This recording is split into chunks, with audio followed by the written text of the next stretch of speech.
Hey guys, welcome back to my channel. In today's video I'll show you how you can change your username on the Twitch live game streaming app. So first of all, the obvious thing is you need to open the app and make sure you are already logged into your account. Now change your display name. The process is very easy. As soon as you land on the home screen, you will see your profile icon at the upper left corner of the screen. Tap on it.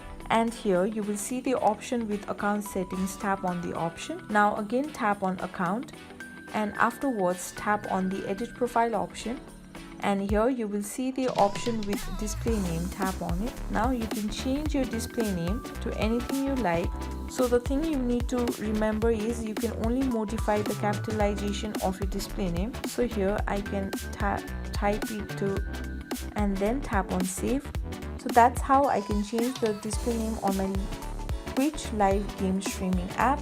So this much for today. I hope this video was helpful for you. If you liked the video, please give it a thumbs up and don't forget to subscribe, and I will see you soon.